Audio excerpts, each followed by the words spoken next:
नमस्कार, मी पंजाब डक. राज्यातल्या सर्वप्रथम शेतकऱ्याला सांगू इच्छितो की आज हे पावसाचा जोर आणखीन वाढत जाणार आहे, म्हणजे 25-26 असा वाढत जाणार आहे आणि जवळपास 10 जुलैपर्यंत म्हणजे 10 जुलैपर्यंत चांगला असा सगळीकडे पाऊस पडणार आहे. सगळ्या शेतकऱ्याची पेरणी होणार आहे, म्हणून हा अंदाज सर्व शेतकऱ्यांनी लक्षात घ्यायचा.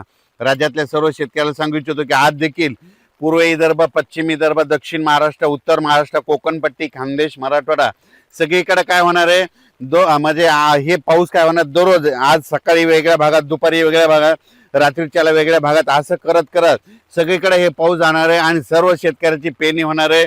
म्हणून हे अंदाज सर्व शेतकऱ्यांना लक्षात घ्यायचा.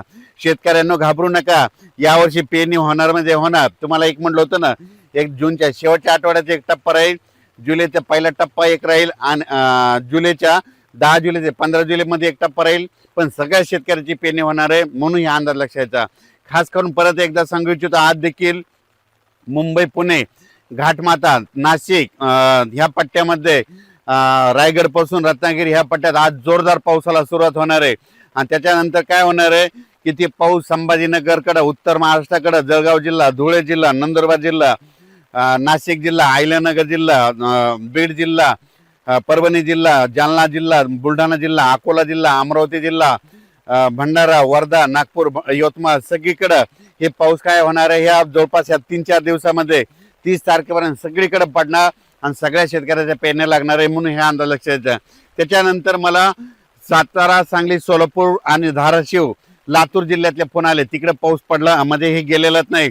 तर त्यांच्यासाठी आनंदाची बातमी, त्यांच्याकडं म्हणजे आज 25 म्हणजे 24 आहे, आजच्याला सुरुवात होईल, पण तिकडं मात्र 25 ते 30च्या दरम्यान सोलापूर जिल्हा, लातूर जिल्हा, सांगली जिल्हा, सातारा जिल्हा, कोल्हापूर जिल्हा जोराचा पाऊस पडणार आहे ना, आणि त्यांची देखील पेरणी होणार आहे. म्हणजे पश्चिम महाराष्ट्रात देखील चांगले वडीनाले वाहतील असा पाऊस पडणार आहे, म्हणून हा अंदाज सर्व शेतकऱ्यांनी लक्षात घ्यायचा. ज्या भागाकडे अद्यापही पाऊस आलेला नाही त्यांच्यासाठी आनंदाची बातमी, म्हणजे आजपासून त्या भागात देखील पावसाला सुरुवात होणार आहे. आणि त्या ज्या भागात अद्यापही पाऊस पडला नाही आणि त्यांच्याकडे पाऊस पडल्याच्या नंतर चांगली ईदभर ओल गेली, तुम्ही तुमचा पेरणीचा निर्णय घेऊ शकता. कारण की तुम्हाला सांगू इच्छितो, पावसाळ्यामध्ये कसं असतं, मान्सून आल्याच्या नंतर पहिला पाऊस पडतो आणि त्याच्यानंतर येतच नाही. पण हे अशी परिस्थिती आहे. आज आहे 24 जूनला, आज तुमच्या भागात सुरू झाला, लगेच 2 दिवसांनी परत तुमच्याकडे येणार आहे. म्हणजे असं करत करत 10 जुलैपर्यंत महाराष्ट्रामध्ये दररोज वेगवेगळ्या भागात पाऊस पडणार आहे, सगळ्या शेतकऱ्याची पेरणी होणार आहे. म्हणून हे अंदाज सर्व शेतकऱ्यांनी लक्षात घ्यायचा.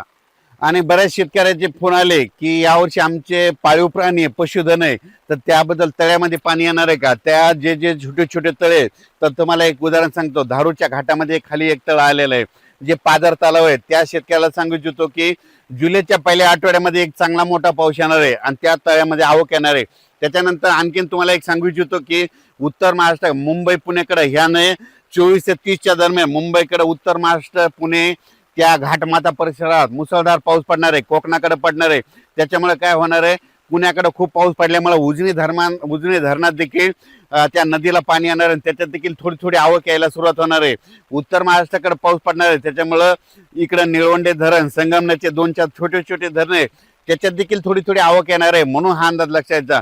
पण मी म्हणलं होतं ना, यावर्षी जूनमध्ये थोडा पाऊस कमी राहील, जुलैमध्ये जास्त राहणार, ऑगस्टला 2 पाऊस मोठे पडणार आणि सप्टेंबर, ऑक्टोबरमध्ये मात्र परतीचा पाऊस जास्त पडणार आहे. म्हणून हा अंदाज लक्षात घ्यायचा. 13 नोव्हेंबरला थंडी येणार आहे, म्हणून हे देखील अंदाज लक्षात घ्यायचा. 2-3 नोव्हेंबरला एकदा पाऊस येईल आणि 13 नोव्हेंबरला थंडी येणार आहे, हे देखील दीर्घ अंदाज लक्षात घ्यायचा.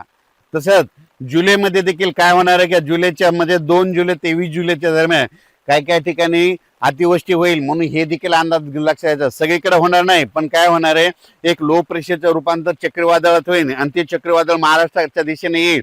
त्याच्यामुळे काय होणार आहे, जुलैमध्ये देखील अतिवृष्टी होणार आहे, म्हणून हे अंदाज लक्षात घ्यायचा.